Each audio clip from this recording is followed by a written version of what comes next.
pas payé et qu'ils n'ont pas donné le renouvellement des titres de séjour, il y a eu une deuxième condamnation de 500 € par jour de retard qui doivent être versés aux personnes concernées.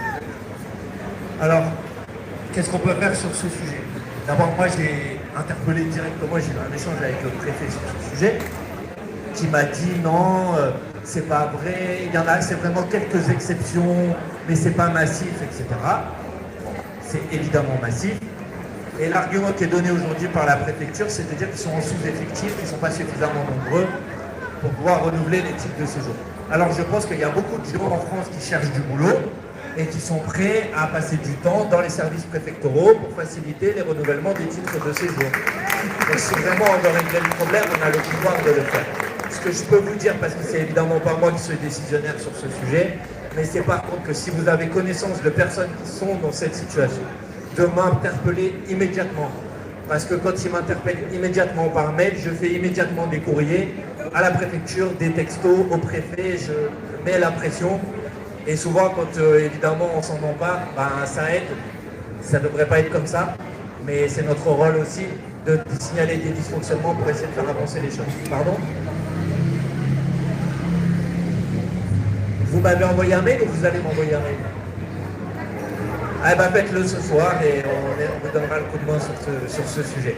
Et après, quand on n'arrive pas à obtenir les réponses, alors c'est évidemment plus compliqué, mais moi j'engage à saisir le tribunal administratif, à mettre la préfecture devant les tribunaux, parce que dans ce pays aujourd'hui, vous êtes quand même dans une situation extraordinaire, c'est que vous avez des autorités publiques qui ne respectent pas la loi. Je vous ai parlé du 1er mai tout à l'heure. On a obligé le gouvernement à reculer. Les ministres prennent la parole depuis plusieurs jours et demandent qu'il y ait de la bienveillance. Mais pardon, mais le rôle du gouvernement, c'est pas de demander qu'on ne respecte pas la loi. C'est de faire respecter la loi, normalement. Donc le rôle des préfectures, c'est pas de ne pas respecter la loi. Mais la vérité, c'est que peut-être qu'il y a des sous-effectifs. Mais qu'il y a aussi une forme de politique consciente, d'épuisement administratif, de faire en sorte que les gens soient dans une telle situation d'abandon, ils n'arrivent pas à trouver le gouvernement. En gros, pour être clair, qu'ils lâchent l'affaire, qu'ils abandonnent et qu'ils n'aient plus les moyens de rester en France. Et franchement, c'est une vision qui est vraiment une vision ignoble. Encore une fois, je vous le redis, on parle de gens qui sont là parfois depuis 20 ans, 30 ans, 40 ans, qui occupent des emplois qui sont des emplois essentiels à la vie de la nation et qu'on est en train de pourchasser et de mettre dans des situations de précarité qui sont absolument indignes d'une puissance et d'un pays qui est sous la loi. Regardez ce qu'ils font. Il y a quelques jours, on était avec Paola, je ne sais pas si elle est encore là, pas la baie de Mai, autour de Félix Piat, dans les nouveaux immeubles qui s'appellent les docks libres. Vous voyez, c'est des immeubles qui sont vers le métro national. Ben voilà, on apprend quoi? Qu'il y a des promoteurs immobiliers qui ont fait des grands projets, ça nous était vendu à l'époque comme étant l'Eldorado, et qu'il y a des malfaçons, qu'il y a des choses qui ont été promises par les promoteurs qui ne sont pas faites, il y a une gestion absolument opaque, il y a un bailleur social, parce qu'une partie du parc est gérée par un bailleur social, il y a un bailleur social qui, au lieu d'aller demander aux promoteurs de respecter le cahier des charges, en quelque sorte se repose sur les locataires en disant bah il devait y avoir des pompes à chaleur dans la résidence, bah il n'y en a pas parce que le promoteur il a décidé de ne pas les faire, bah c'est pas grave, on va augmenter les charges pour les locataires. Bon, ça c'est aussi les projets des promoteurs immobiliers à Marseille. Et ces résidences-là, évidemment on a un problème de l'habitat dégradé ici à Marseille, mais on va avoir un problème aussi de ces nouvelles résidences qui dans 10 ans ou dans 15 ans vont être les nouveaux habitats dégradés. Donc moi les projets de gentrification où on donne carte blanche aux promoteurs immobiliers, franchement, ça nécessite la plus grande vigilance des autorités, des citoyens, des associations, des collectifs de locataires, parce qu'après, on va se retrouver dans des situations qui sont des situations intenables. Donc, toujours vigilance. C'est pareil, on nous a, vous savez que le site d'Orange à National, à Saint-Mauron, qu'ils ont fermé, soi-disant pour des problèmes de sécurité. Bah là maintenant les bruits qui commencent à courir, moi je sais pas si c'est vrai, on verra. Mais c'est que on n'est pas loin de l'endroit où il y a les canaux sous-marins de communication numérique qui arrivent vers Arenc et que ça serait un lieu super pour faire un grand data center. Voilà. Donc vigilance à l'instrumentalisation des problèmes de sécurité. Pardon, mais à Félix Piat et à Saint-Mauron, ce pas des sous-citoyens. Donc s'il y a des problèmes de sécurité, c'est pas juste les travailleurs qui ne peuvent pas aller travailler, il y a des habitantes et il y a des habitants aussi. Donc on règle les problèmes de sécurité, mais on ne ferme pas les entreprises. Et donc s'il faut régler les problèmes de sécurité, il faut mettre des personnes de la police de proximité qui sont là, qui protègent et qui apaisent le lieu et le quartier. Mais si les travailleurs ne peuvent pas aller travailler là-bas parce que c'est trop dangereux, alors les habitants ne peuvent pas aller habiter là-bas non plus parce que c'est trop dangereux. Donc les manières d'instrumentaliser tout ça, c'est un peu insupportable. Donc voilà ma réponse à la question de la sécurité. Oui, bien. Et là-bas. Là-bas, et après je te donne. Bonjour à tout le monde, Manu, merci pour tout. C'est Armand, militant soumis d'Aubagne. J'ai une question sur le plan géopolitique. Actuellement, l'Amérique latine, dont je suis originaire, souffre la position trompiste. Oui. Et donc, je vais parler de Cuba et de Venezuela, maintenant le Mexique. Cuba est dans une situation dramatique. Le gouvernement français comme l'Union européenne sont brillés pour leur silence et différence entre ce crime impérialiste nord-américain. Alors, à notre niveau, je sais que là, on fait des manifestations, des actions de solidarité, mais au niveau du Parlement, avec l'ELFI, qu'est-ce qu'on peut envisager, qu'est-ce qu'on peut faire? Parce que c'est criminel, c'est terrible ce qui se passe. Voilà, merci. Bonsoir. Petite question. Désolé, je délocalise un peu le débat, mais plus pour les habitants, on va dire, du premier et deuxième arrondissement. Pour ceux qui pratiquent le sport en général, on est le seul arrondissement de Marseille à ne pas avoir de complexe sportif digne de ce nom. Vous parlez des promoteurs immobiliers, etc. Je sais que c'est très prisé les emplacements, mais des places, il y en a disponibles. Je voulais juste savoir ce qui serait envisagé par rapport à cela. Merci.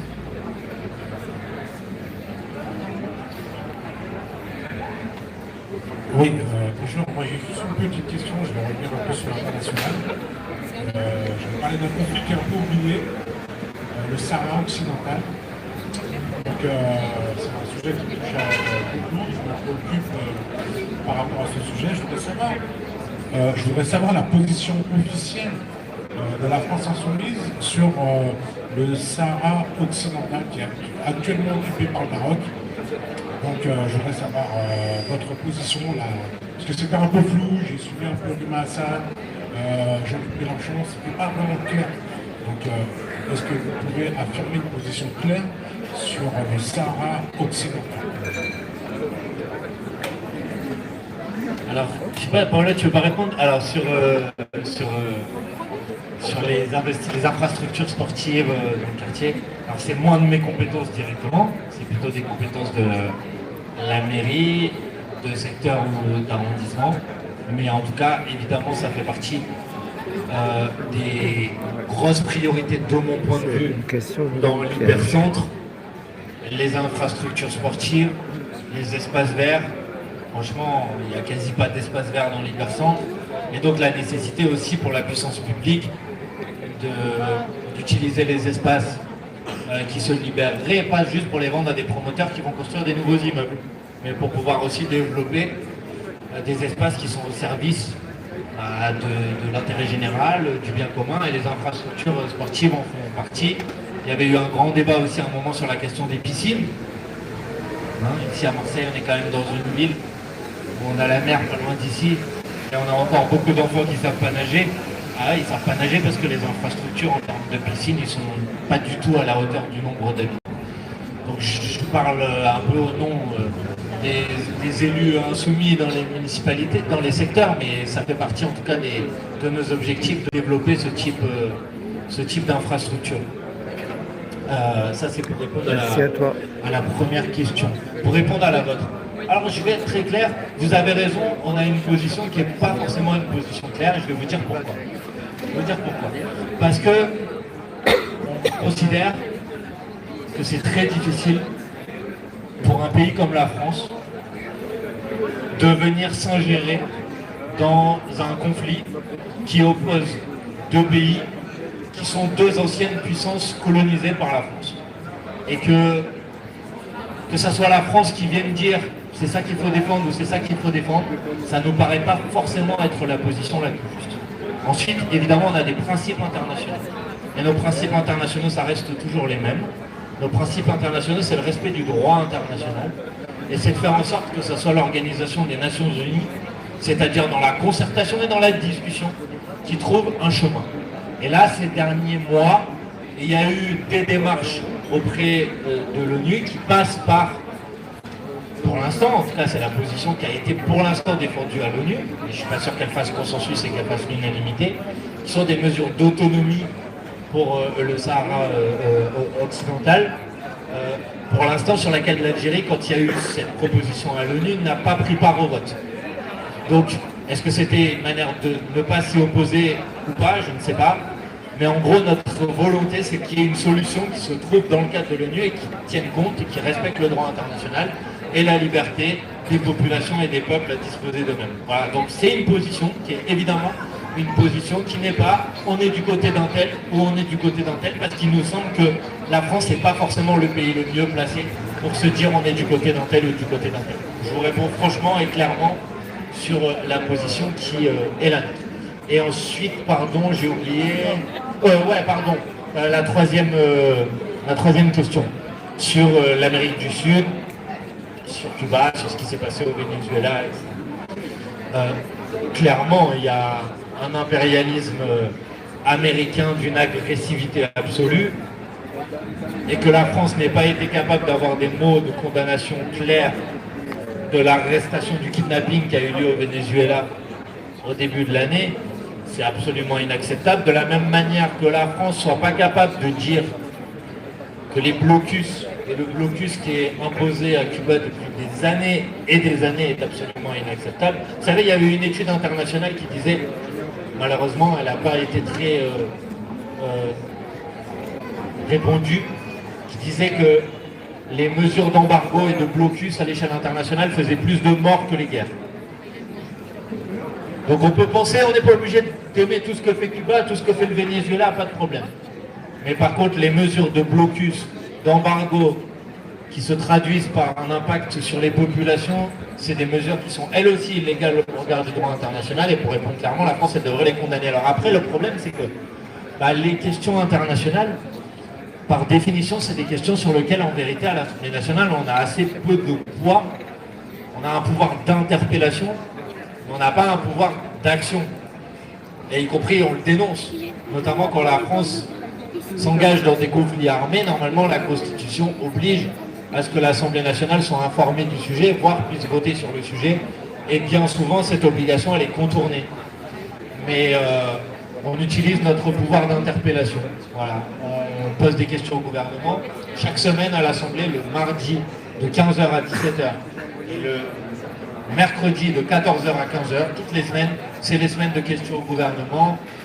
Et donc, c'est les semaines qu'on utilise pour interpeller le gouvernement. Et cette interpellation, elle vise aussi à aider la mobilisation citoyenne sur des sujets.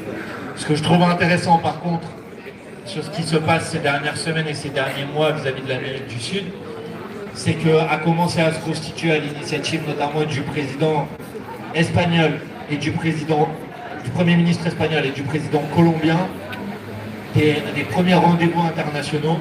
Il y a eu notamment une réunion en Espagne il y a quelques jours, avec l'Espagne, avec le Mexique, avec la Colombie, où il commence à y avoir des pays qui se réunissent pour dire, face à l'impérialisme américain, nous on veut défendre le droit international et on veut être en quelque sorte le bloc non aligné qui défend le droit international. Et quand je vois ça, je ne comprends pas pourquoi la France, elle ne fait pas partie des pays qui sont à l'initiative de cette nouvelle coalition internationale, parce que c'est celle qui défend, à mon avis, les principes que devrait défendre la France sur la scène internationale. Voilà peut-être ce que je peux vous dire, et je ne sais pas s'il y a d'autres remarques, mais sinon, ouais, allez, encore une dernière série de questions, et après on s'arrête pour libérer tout le monde.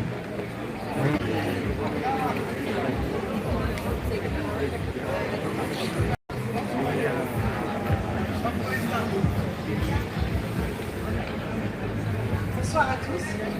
Alors, plus près, ça va. Vous m'entendez? Super. On est venu vous interpeller avec nos collègues syndicalistes pour la Palestine, d'accord. On sait que vous êtes député de la seconde circonscription sur Mars, pour moi, quatrième circonscription, et que le siège de ZIM, la Société israélienne maritime, se situe dans votre circonscription, à La Joliette, dans le 2e arrondissement. Je ne suis pas marseillaise, alors, du coup, le 4. Voilà, c'est ça, le 2e arrondissement de La Joliette, le quartier de La Joliette, se situe dans la 4e circonscription, qui est la vôtre. Super, j'y arrivé, merci de votre aide. Du coup, on est venu vous interpeller et vous demander votre soutien parce que vous en avez déjà parlé. On essaye de boycotter cette société israélienne ZIM. On a mené plusieurs actions, notamment au port de Fos, également à la manifestation du 25 mars. Et on souhaitait vous demander un rendez-vous. On a tout un dossier, on a préparé tout un dossier pour avoir votre aide, pour définitivement chasser cette société qui trafique de l'armement depuis le port de Fos, et qui se situe à 2 pas d'ici. Oui.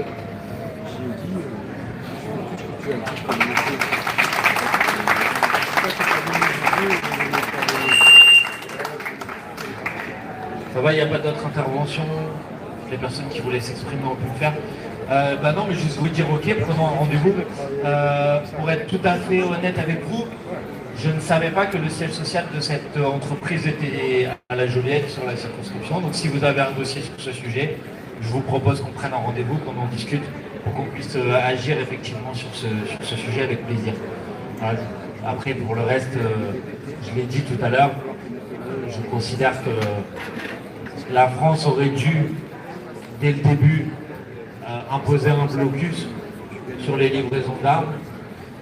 Et sachez que depuis des mois et des mois, le ministre Le Cornu, qui était ministre de la Défense avant d'être Premier ministre, dit que nous sommes des menteurs, que la France ne livre pas d'armes, alors qu'il y a plusieurs enquêtes qui ont été faites par des journalistes qui ont fait la démonstration qu'il y avait des armes qui soit ont été directement produites en France et livrées en France, soit qui sont passées par des ports ou des aéroports français. Et il dit qu'on est des menteurs. Mais on est tellement des menteurs qu'il y a 15 jours, le gouvernement israélien a dit qu'il n'était pas content de la France, on ne comprend pas trop pourquoi, parce que la France avait reconnu l'État de Palestine. Et donc le gouvernement israélien a annoncé qu'il allait arrêter d'acheter des armes à la France. Alors je ne comprends pas trop pourquoi le gouvernement israélien dit qu'il arrête d'acheter des armes à la France si on leur en vendait pas. Donc je ne suis pas sûr que ça soit moi le menteur dans cette histoire. Voilà, donc ouais, voyons-nous pour en parler et voir ce qu'on peut faire sur ce sujet avec plaisir. Oui? Allez, venez. C'est la dernière. Venez, venez.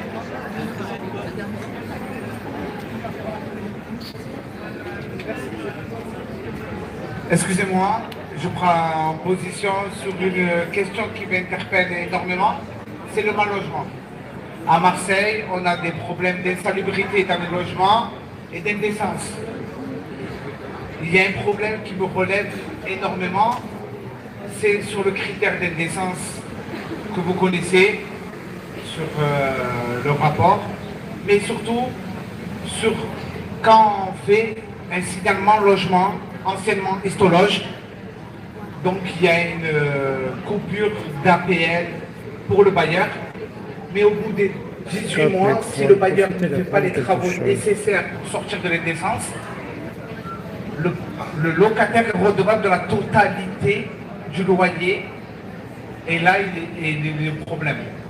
Comment on peut arriver à autre chose maintenant pour le locataire qui soit puni du fait que le propriétaire ne fasse pas les choses?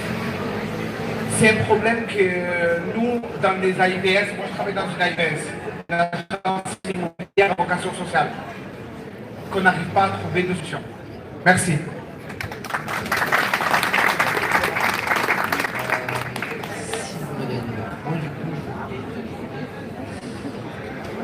En gros, c'est par rapport à la dernière intervention de François Ruffin sur l'immigration et le travail. J'ai entendu pas mal de gens qui sont plutôt du camp François Ruffin dire que les Insoumis avaient eu des positions à peu près similaires à l'époque de 2017. Je vais demander déjà c'est quoi votre avis là-dessus et surtout c'est quoi la position actuelle de la France Insoumise. Alors, moi, sur la question que tu viens de poser, moi je ne suis pas là pour polémiquer avec les uns et les autres, mais honnêtement, il faut faire preuve d'un peu d'honnêteté intellectuelle. Et la France Insoumise n'a jamais dit, et heureusement, qu'il y aurait eu un problème avec l'immigration qui a eu lieu en France pour l'industrie. Parce que c'est ce qu'il a dit dans sa dernière intervention. Il a dit on ne va pas faire pour l'immigration de service la même chose que ce qu'on a fait pour l'immigration pour l'industrie. C'est-à-dire, c'est un problème, l'immigration pour l'industrie. Moi, j'ai jamais pensé ça. Voilà. Et la France Insoumise n'a jamais pensé ça et n'a jamais dit ça. Ce qu'on a dit, par contre, et ça c'est vrai, on le maintient, c'est que un des objectifs que la France doit défendre, c'est de faire en sorte que les gens, qu'ils aient la possibilité de pouvoir rester chez eux, et donc on s'interroge, nous la France, sur les politiques commerciales, les politiques militaires, qui poussent des gens à devoir partir, parce que c'est jamais facile de partir de chez soi. Voilà exactement ce qu'on a dit et la position que celle de la France Insoumise, qui n'a évidemment rien à voir avec ce qui a été dit par François Ruffin à la télévision, mais après moi je ne vais pas passer mon temps à polémiquer avec des gens. Voilà, après la position plus précise, plus concrète de la France Insoumise sur l'immigration, elle est dans son programme et dans son livret consacré à l'immigration, il ne faut pas hésiter. Tu veux répondre sur le logement? Parce que là, Paola, c'est la spécialiste. Si, vas-y. Non, c'était en fait, par rapport à ce que vous venez de dire, vous avez pointé un problème qu'on a beaucoup eu sur l'indécence et sur l'impunité. Ce que vous dites, c'est ça. Les bailleurs, ils ne font pas les travaux, ouais. C'est le locataire qui ne pas de la totalité. Ouais, et ça, nous, on l'a vu dans plein d'autres problématiques pour les ascenseurs, on l'a vu pour les charges, où genre les locataires, ils voient leurs charges, face aux bailleurs sociaux, où il y a des charges qui augmentent alors qu'il n'y a pas du tout les ascenseurs, les espaces communs qui sont pris soin, etc. quoi. Et donc, du coup, nous, on avait fait une conférence de presse là-dessus, pendant les municipales, parce qu'on était en lien avec pas mal de différents collectifs de locataires qui avaient eu des problématiques avec les bailleurs sociaux. Et malgré les lois qui existent déjà, il faut quand même reconnaître que ces lois ne sont pas respectées et qu'en fait, il faut faire du rapport de force, quoi. Et qu'en fait, ceux qui ont obtenu des choses, ça va être ceux qui se sont mis en collectif et qui ont médiatisé l'affaire. Quand ils ont interpellé le député qui est venu pour du coup faire réparer l'ascenseur, quand ils sont allés voir directement le bailleur avec tous les collectifs de locataires qui sont là, etc. Mais ça ne fonctionne que dans le cadre de grosses copropriétés où il y a des grosses problématiques. Mais des locataires dans du logement de G-FUR, ils se retrouvent démunis. Parce que vous êtes... Moi, c'est un bailleur. Moi, je travaille dans une AIVS, une agence immobilière à vocation sociale. Donc, j'ai des réfugiés, j'ai des réinstallés. Oui, ils sont tous isolés en diffus partout dans le parc, ils ne sont pas mis ensemble, ils ne peuvent pas aller ensemble dans le truc. Ouais. Et donc, ils font un signal logement. Oui, et les signaux logements, ils mettent vachement de temps à répondre. Parfois, il y a beaucoup de... Enfin, il n'y a quand même pas de réponse. Vraiment, ah ouais? Non. Ouais, ok. Il y a un diagnostic qui est fait rapidement, sur ma session il y a qui le fait, on symétrie. Le rapport montre une non-décence, donc il y a rupture d'APL. Le bailleur a l'obligation de faire les travaux sous un délai de 18 mois, sinon il perd les APL. Et s'il perd les APL, au bout de 18 mois, le locataire est redevable de la totalité, il perd ses APL. Sans un relogement. Il est là le problème, c'est que c'est le locataire qui est puni du fait que le bailleur ne fait pas les travaux nécessaires pour sortir de la non-décence. Moi, c'est un problème dans le cadre de mon travail, qui fait les signalements, qui suit les travaux, qui fait de la médiation avec le bailleur. C'est pas possible que ça soit le locataire qui soit puni et que le bailleur ne fait pas les travaux. Non, bah, et la loi n'est pas correcte. Non, ouais. Et après, non, et peut-être pour ajouter, nous on avait rencontré aussi, il y a des acteurs là, qui commencent à se mobiliser, il y a le syndicat du logement notamment, eux justement se proposent de rassembler toutes les personnes individuelles qui ont des problématiques. Non, pas dans les grosses propriétés. Eux, ils sont des bénévoles du syndicat du logement et il y a des individus qui peuvent aller les voir avec leurs problématiques et du coup, ensemble, ensemble, ils essaient de les faire réunir avec d'autres gens qui ont ces problématiques, et après on va les meilleurs.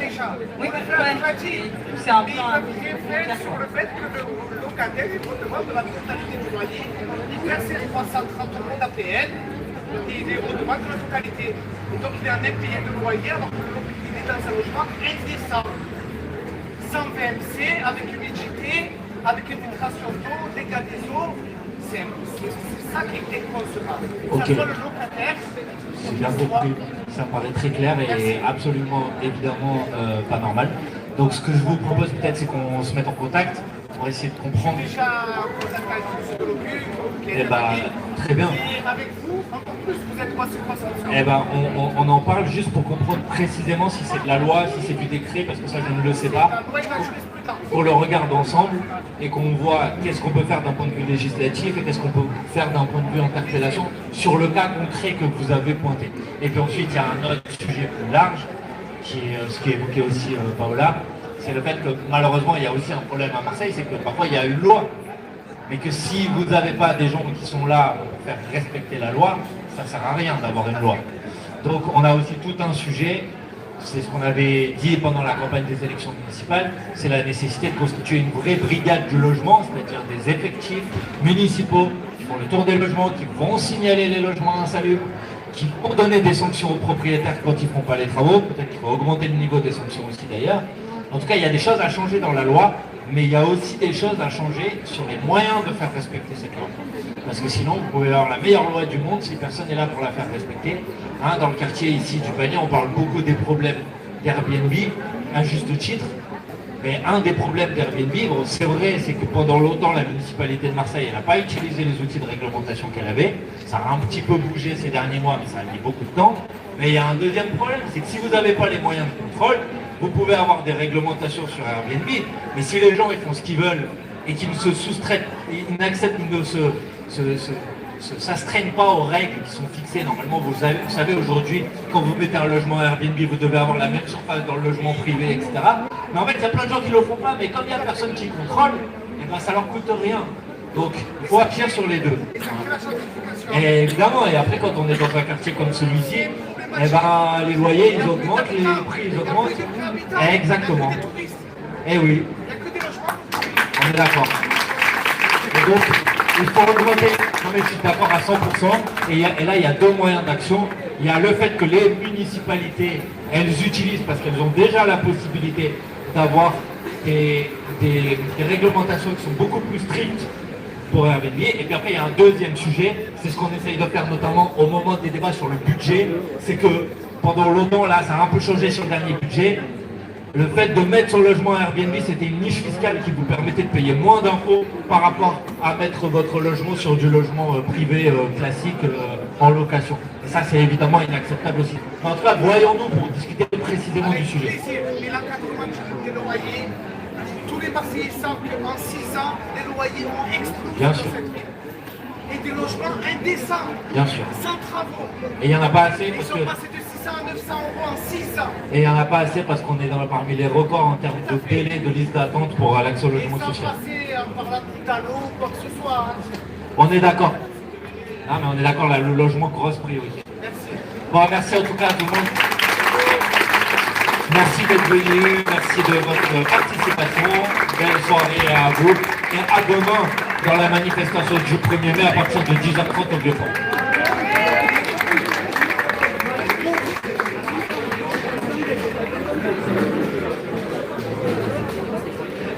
Avant de conclure, je vais vous proposer, si vous souhaitez, laisser vos coordonnées pour être au courant des prochaines actions du groupe d'action de la France Insoumise dans le Panier et la Joliette. Si vous souhaitez être tenu au courant des prochaines actions militantes du groupe d'action du Panier et de la Joliette, nous allons faire circuler une feuille.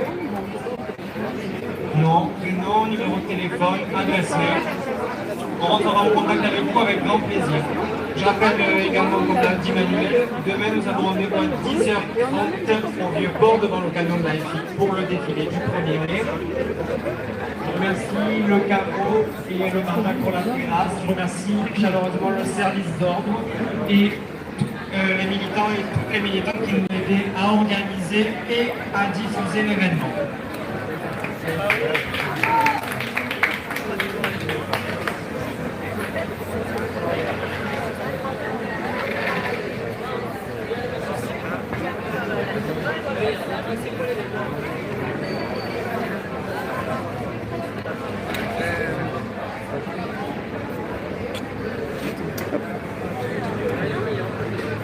Bonjour Martine Sari. Oui, bonjour. Tu voulais dire quelque chose? Oui, je voudrais dire merci à Manuel Bompard qui a pris la peine de renseigner tous les habitants de ces quartiers et qui les a renseignés sur le mal logement, sur les problèmes qui se posent à Marseille. Et il y en a vraiment beaucoup. Et en plus, qui a appelé tout le monde à se réunir pour le 1er mai. Parce que c'est une aberration dans le cerveau de nos dirigeants qui soudain se sont dit oh ben non, le 1er mai, on peut l'annuler. Comment? Le 1er mai, c'est notre jour de travail, comment dire, de fête du travail. Il n'est pas question qu'on nous l'enlève. On s'est battu pour ça et voilà, on veut continuer. Enfin bon, voilà. Donc il en a parlé, les gens étaient d'accord avec lui et je pense qu'on fera une belle fête du travail demain, malgré l'interdiction. Ok, alors à demain. Merci. À demain, merci Martine. Martine Sari.